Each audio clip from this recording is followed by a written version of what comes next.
My name is Yusuf Young, And I'm Tony Akinyelu. and these are 10 Black activists in Charlotte. First, we have Mr. Harvey B. Gantt. Harvey Gantt is a staple of African American influence in Charlotte. In September 1963, Harvey Gantt became the first African American admitted to Clemson University. He also earned his master's degree at the Massachusetts Institute of Technology and Architecture. Harvey B. Gantt served on the city council from 1974 to 1983. Additionally, he was the first African American mayor of Charlotte in 1983. In 2009, the Harvey B. Gantt Center for African American Arts and Culture was opened, cementing his name in Charlotte forever. Next, we have Mr. Alvin C. Jacobs. Alvin C. Jacobs is a photographer and activist living here in Charlotte. His spectacular images mainly specialize in the contrast between black and white.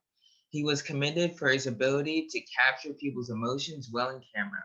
For his work, he was named one of Charlotte Magazine's 2018 Charlotteans of the Year, as well as Creative Loafing Best Photographer of 2018. Third person is Miss Lai Biles. Lai Biles is the 59th mayor of Charlotte, having that position since 2017.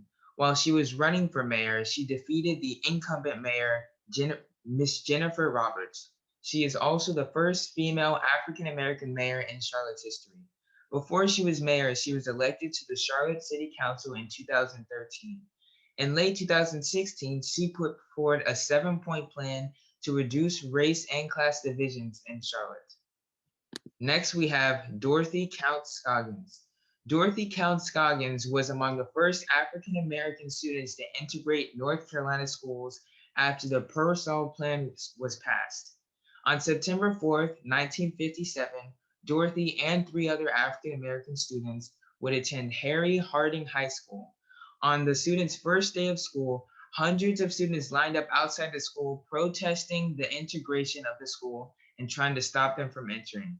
But because of their bravery, they did not waver and proved everyone wrong. Next, we have Mr. Glenn Berkins. Glenn Berkins is an experienced journalist in Charlotte. He started his own website, Q City Metro. This is a digital news site for Black readers throughout Charlotte. The website covers news in African American community and recognizes the history of the African American community in Charlotte.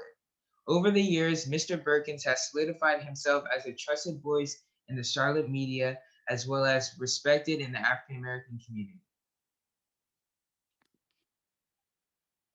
Daniel Sanders is our next up. Oh, that's bad. Let me start again. Our next Charlotte activist is Mr. Daniel Sanders.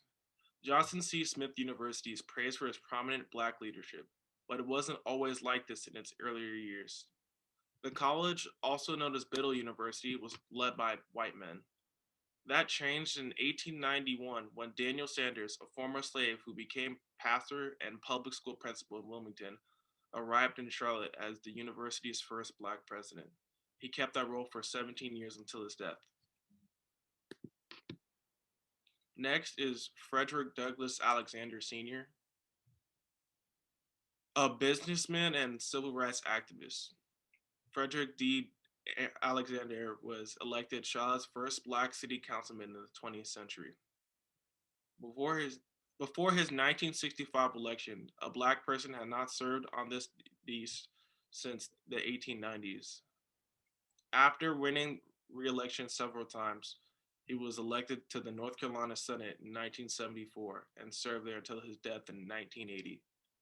Before his foray in politics, Alexander was known nationally as a civil activist figure, particularly after hate groups bombed his West Side home. Dr. Willie Griffin. Raised in Charlotte's Lincoln Heights neighborhood, Dr. Willie Griffin is a keeper of the city's past, both good and the bad.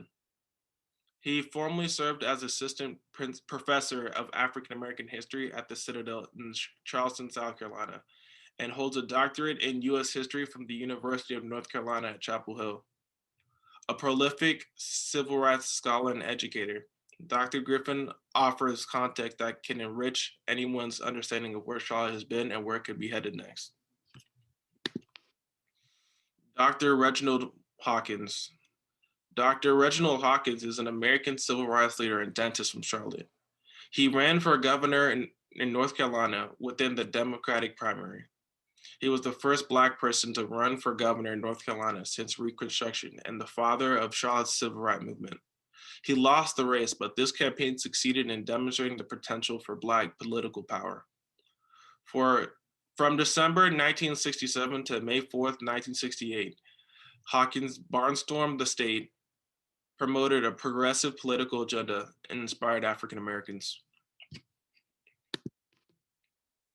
Michael Jordan, a North Carolina native, this former NBA superstar is the majority owners of the Charlotte Hornets and a community philanthropist.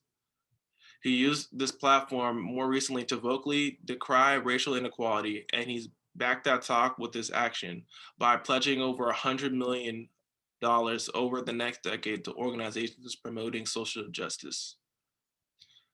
Plus, his $7 million donation helped open the Novant Health Michael Jordan Family Medical Center to serve families in the city's underserved communities.